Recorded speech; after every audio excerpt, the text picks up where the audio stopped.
All right, so let's start with the big story that we are tracking on WION at this hour, where the 13th round of India-China Corps Commander talks have ended.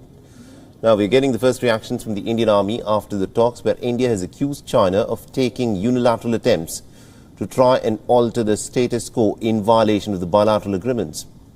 The Indian Army statement reads, and I quote, "The Indian side pointed out that the situation along the line of actual control has been caused by unilateral attempts of the Chinese side to alter the status quo and in violation of the bilateral agreements. It was therefore necessary that the Chinese side should take appropriate steps in remaining areas so as to restore peace and tranquility along the line of actual control in the western sector." Now, the Indian Army further added that the Chinese side was not agreeable to any solution that was proposed, nor could the PLA provide any forward-looking proposals. The two sides have agreed to continue with the dialogue process to resolve the border crisis. The talks began at about 10:30 a.m. Indian time on Sunday and were held at Moldo, at the Chinese side of the line of actual control. The Indian and the Chinese military leaders met after a gap of 2 months to try and resolve the military standoff at the LAC in eastern Ladakh. And reports also say that the Indian side pushed for addressing issues related to hot springs and other areas along the line of actual control in eastern Ladakh. Last month, India's External Affairs Minister S. Jaishankar had urged the Chinese Foreign Minister Wang Yi to work together to end the disengagement issues in eastern Ladakh.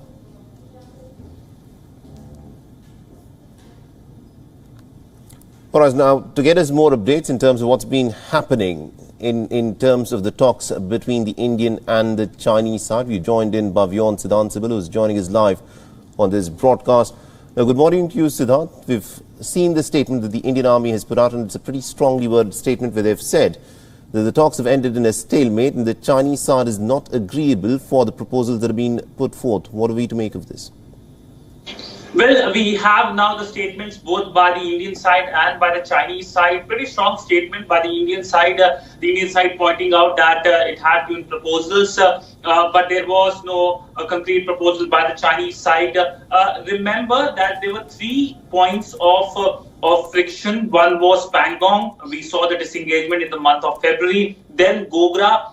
There was resolution in the month of August. And now 1 point was left, that is hot springs, and of course Jepsang as well. That has been an ongoing issue from the previous problems. But if we talk about hot springs, the hope was that there will be resolution on hot springs.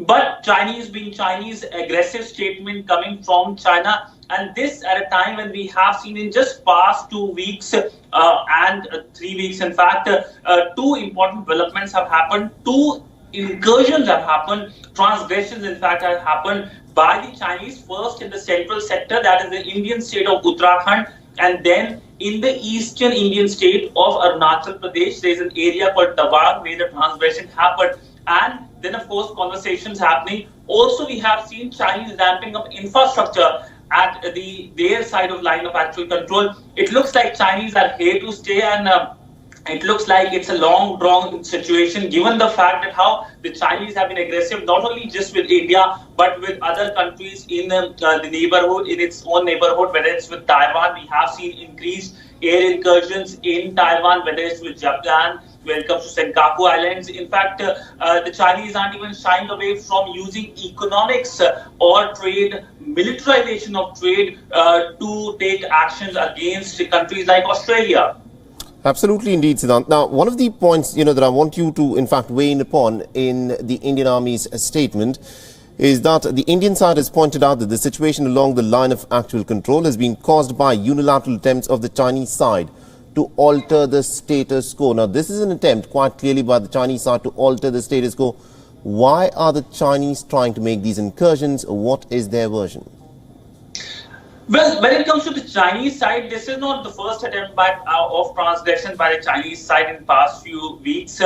Situation, in fact, deteriorated last year when we have seen in April, May month, the Chinese side making incursions and trying to change the situation unilaterally in Ladakh, the Union Territory of Ladakh. And since then, we have seen the Galwan Valley incident. That is something that has left a deep scar in the relationship Why the Chinese are doing, nobody in fact knows. We have seen statements by the Indian External Affairs Minister, the Indian CDS as well, saying that there is no rationale why China is doing it. But if you look at the pattern, what China has been doing it with other neighbors of China, China increasingly is trying to change the status quo in the region and trying to exacerbate the friction points. It looks like China, which is facing a lot of economic crisis, is trying to divert the situation from its own internal crisis, the Chinese Communist Party, to its neighbors, and that is the usual way how dictatorship works. In fact, yesterday we saw the Taiwan National Day, in which the Taiwanese president made a strong statement saying that how the Chinese, of course, are trying to make a lot of incursions into its airspace, and that's no different with India as well. Looks like that China is leading the world towards a disaster. Absolutely, indeed. So we'll have to leave it there. Thank you very much indeed, Sidhant Sibbal, for joining us and getting us all those updates there. WION is now available in your country. Download the app now and get all the news on the move.